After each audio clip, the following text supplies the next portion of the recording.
ഞാൻ സുവർണ, കണ്ണൂരിൽ നിന്നാണ് വരുന്നത്. സഹിയില് പഞ്ചകർമ്മ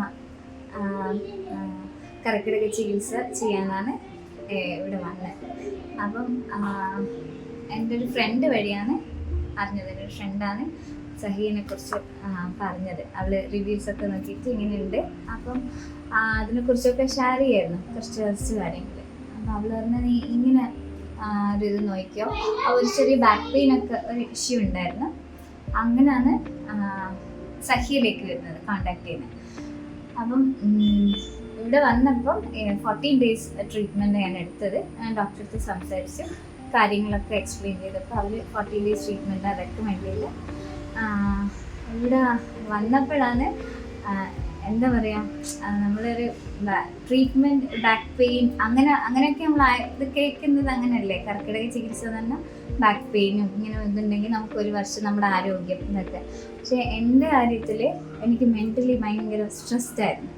അതുകൊണ്ടുണ്ടായിട്ട് കുറച്ച് ഇഷ്യൂസ് എനിക്കുണ്ടായിരുന്നു, ഈ ഓവർ സ്ട്രെസ്സ് കാരണം. അപ്പം മെൻ്റൽ സ്ട്രെസ്സ് കാരണം ഫിസിക്കലി ഭയങ്കര അത് എഫക്റ്റായി എനിക്ക് ബോഡീന്. അപ്പോൾ ഞാൻ പണ്ടേ ആയുർവേദം തന്നെ ചെയ്യുന്ന ആളാണ്. പ്രഗ്നൻസി ടൈമെല്ലാം ആയുർവേദം തന്നെയായിരുന്നു. അപ്പം ആയുർവേദ ഡോക്ടേഴ്സ് ഞാൻ നാട്ടിൽ നിന്ന് കണ്ണൂരിൽ നിന്ന് കാണിച്ചപ്പോൾ ഡോക്ടറും ഇങ്ങനെ ചെയ്ത് നോക്ക്, അല്ലാതെ ഉള്ള പ്രശ്നമല്ല നിങ്ങൾക്ക് എന്ന് പറഞ്ഞു. അങ്ങനെയാണ് ഇവിടെ വരുന്നത്. അപ്പോൾ ഞാൻ ഡാൻസറും കൂടിയാണ്, ഡാൻസ് പഠിക്കുന്നുണ്ട്. അപ്പോൾ എനിക്ക് ഡാൻസിന് പോലും പോകാൻ പറ്റാത്ത ഒരു ഇഷ്യൂ ഉണ്ടായിരുന്നു. പിന്നെ ഇവിടെ വന്ന് ചെയ്ത് തുടങ്ങിയപ്പോഴാണ് എന്താ പറയുക, 14 days ജേർണി തന്നെ. ഈച്ച് ഡേ വാസ് ലൈക്ക് നമ്മുടെ ഇങ്ങനെ എന്താ പറയുക, ബോഡിയിലെ നെഗറ്റിവിറ്റി നമുക്കിങ്ങനെ പോകുന്നത് ശരിക്കത് ഫീൽ ചെയ്യാൻ പറ്റും. സോ ഓരോ ദിവസം ട്രീറ്റ്മെൻറ്റ് റൂമിലേക്ക് വരുമ്പോൾ ഭയങ്കര ഒരു എനർജിയാണ്. Especially Aswathy was really, I'm really blessed. എനിക്ക് അങ്ങനെ തോന്നി. ഇവിടെ വന്നപ്പോൾ ഷീ വാസ് ലൈക്ക് അവളെ എനിക്ക് കിട്ടിയത് ഐ എം റിയലി ലക്കി. ഞാൻ ഈശ്വരനെല്ലാം നല്ല സ്പിരിച്വലി വിശ്വാസമുള്ള. അപ്പം ഓരോ ലൈഫിൽ ഓരോ ഇതിലും ഓരോരോ സിറ്റുവേഷൻ വരുമ്പോൾ ആരെങ്കിലും ആയിട്ട് ഇങ്ങനെ വരും. So she was the one. ആ ഒരു സിറ്റുവേഷനിൽ നമ്മൾ വിഷമങ്ങൾ ഉണ്ടാകുമ്പോൾ ആളുകൾ കേൾക്കാനുണ്ടാണെന്ന് അറിയില്ല. സോ അത് ഒബ്വിയസ്ലി ഉണ്ടായിരുന്നു. ബട്ട് ഐ ഡിഡ്ന്റ് ഗെറ്റ് എനിക്കതിനൊരു എന്താ പറയുക, I was not able to come out from that. അത് ക്ലെൻസ് ചെയ്ത് ഹീൽ ചെയ്ത് പുറത്ത് വരാൻ പറ്റുന്നുണ്ടായിരുന്നില്ല. So we use to travel ചെയ്ത് ആലും I was not happy at all. So ഞാൻ എൻ്റെ പഴയ സുവർണ എന്ന് പറയുന്ന ആൾ completely it was like you know അതിങ്ങനെ പോയിക്കൊണ്ടിരിക്കുകയായിരുന്നു. സോ എനിക്കത് മനസ്സിലാവുന്നുണ്ടായിരുന്നു. സോ ആ ഒരു വിഷമം അല്ലാണ്ട് നമ്മൾ ചെയ്തുകൊണ്ടിരുന്ന കാര്യങ്ങളെല്ലാം ഇങ്ങനെ ഒരു ബ്ലോക്കേജ് വരില്ലേ നമുക്ക്, അങ്ങനെ മെൻ്റലി എല്ലാം ഭയങ്കര ഡൗൺ ആയതായിരുന്നു. ഇവിടെ വന്ന് ഫിസിക്കലി അതെ, and she did some magic. I should say that അവള് ഭയങ്കര സിൻസിയർ ആയിരുന്നു. ആ വർക്കിനോട് കാണിക്കുന്ന പ്രൊഫഷൻ എന്നല്ല, ഐ തിങ്ക് അതിനോടൊരു ഭയങ്കര ഡെഡിക്കേഷനും അല്ല. പിന്നെ Sajna doctor and you also, Sajna doctor also, she use to sit and talk with me. എത്ര വേണേലും സംസാരിക്കാം. സോ പുള്ളിക്കാരിയും അഡ്വൈസും ഇങ്ങനെ ചെയ്യാം അങ്ങനെ ചെയ്യാം.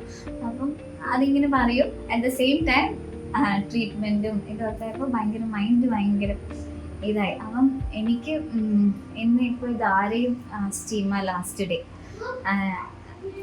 ഒരു തുടക്കം വന്നപ്പോൾ എനിക്ക് ഡേയ്സ് അങ്ങനെ പോകുന്നില്ല തോന്നി. പക്ഷെ ലാസ്റ്റിലോട്ടായപ്പോഴേക്ക് ഇതിപ്പോൾ സ്റ്റോയിങ് 2 more days അങ്ങനെ ഡേയ്സ് ഐ വാസ് കൗണ്ട്. അയ്യോ ഇനി ഒരു ദിവസം കൂടെ ഉള്ളൂ, അങ്ങനെ ഒരു വിഷമം ഉണ്ടായിരുന്നു. അപ്പോൾ ലാസ്റ്റ് ഡേ ആയിരുന്നു സ്റ്റീമും ധാരയും ഒക്കെ ഉണ്ടായിരുന്നത്. അപ്പോൾ എനിക്ക് ശരിക്ക് ഫീൽ ചെയ്തു ആ ഒരു എന്താ പറയുക, ഞാനൊരു ഇതിനകത്ത് ഇങ്ങനെ പെട്ട് നിൽക്കുന്ന പുറത്തേക്ക് വന്ന് means I feel like it's a turning point. സഹിയയിൽ വന്നത് എന്താ പറയുക, കുറച്ച് മുന്നേ എടുക്കേണ്ട ഡിസിഷൻ ആയിരുന്നു എന്ന് തോന്നി. പക്ഷെ എല്ലാത്തിനും ഒരു ടൈം ഉണ്ടല്ലോ. സോ അങ്ങനെ അതെന്നെ പുറത്ത് വന്ന് ഐ ഫീൽ സോ ഭയങ്കര ലൈറ്റായിട്ട് ഫീൽ ചെയ്ത്.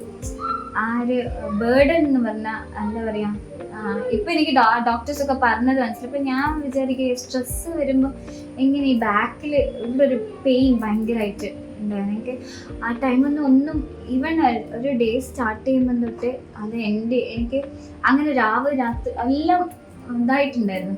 രാവിലെ എണീറ്റ് നമ്മൾ ചെയ്യേണ്ട കാര്യങ്ങളും എവറിത്തിങ് എല്ലാം ഇങ്ങനെ മെസ്സായിരുന്നു. ലൈഫ് വാസ് എ മെസ് കുറച്ച് നാളായിട്ട്. സോ അത് എന്താ പറയുക, എനിക്ക് മനസ്സിലാവുന്നുണ്ട് ഇതൊന്നും ഇങ്ങനെയല്ലല്ലോ.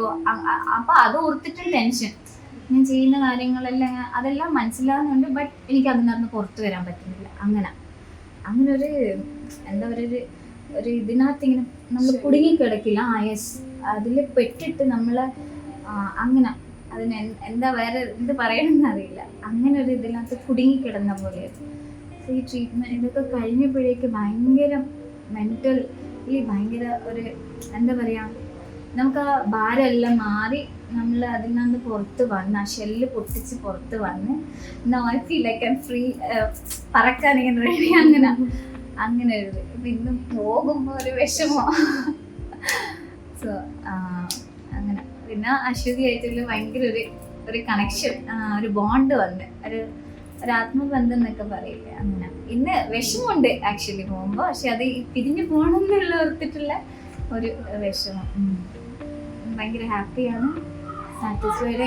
ഇനി എനിക്ക് എന്തൊക്കെ ചെയ്യണം എന്നുള്ളത് I want to make it a list. നമ്മൾ ട്രാവൽ ചെയ്യും. അപ്പം ട്രാവൽ ഇങ്ങനെ സ്ട്രെസ്സൊക്കെ ഹസ്ബൻഡ് വർക്കും എല്ലാം കുറച്ച് സ്ട്രെസ്സില്ല, IT ഫീൽഡ്. അപ്പം ട്രാവൽ ചെയ്താലൊന്നും എനിക്ക് സാധാരണ ഞാൻ കേട്ടു ട്രാവൽ ചെയ്ത് കഴിഞ്ഞാൽ ഭയങ്കര ഫ്രീ ആകുന്ന. പക്ഷെ നമ്മൾ 4 days 5 days ഇങ്ങനെല്ലാം പോയാലും എനിക്കത് എൻജോയ് ചെയ്യാൻ പറ്റാറില്ല. അപ്പോൾ ഈ ഒരു സംഭവം ഉണ്ട് ഇങ്ങനെ മൈൻഡിൽ. മെഡിറ്റേഷൻ ചെയ്യുന്ന ആളായിരുന്നു, യോഗ ചെയ്യുന്ന ആളായിരുന്നു, അതെല്ലാം പോയി, എല്ലാം അങ്ങനെയാണ് പോയി. ഇപ്പം അതെല്ലാം ഇപ്പം എനിക്ക് ഇനി എന്തൊക്കെ ചെയ്യണം, ഇത്രയും നാള് വേസ്റ്റ് ചെയ്തല്ലോ. തിങ്കിങ് അബൌട്ട് പാസ്റ്റ് കഴിഞ്ഞു. അവിടെ അത് വിട്ടു. ഇനി ഫ്യൂച്ചറിൽ എന്തൊക്കെ ചെയ്യണം എന്നുള്ളത് ഒക്കെ. പിന്നെ ഇവിടെ ഫുഡൊക്കെ നല്ല, നമുക്ക് നമ്മൾ ട്രാവൽ ചെയ്യുമ്പോൾ തന്നെ ഇപ്പം പുറത്ത് പോയി കഴിഞ്ഞാൽ പുറത്ത് ഹോട്ടൽ ഫുഡല്ലേ, അപ്പം നമുക്ക് ആദ്യത്തെ 2-3 ദിവസമൊക്കെ ഈവൻ റിസോർട്ട് പോകാനെങ്കിലും ഒരു പുതുമ തോന്നും. പിന്നെ ഒരു 4-5 ദിവസം വീട്ടിലൊക്കെ ഒന്ന് കഞ്ഞി കുടിച്ചാൽ കൊള്ളാം, ചോറ് കഴിക്കണം അങ്ങനെയൊക്കെ തോന്നും.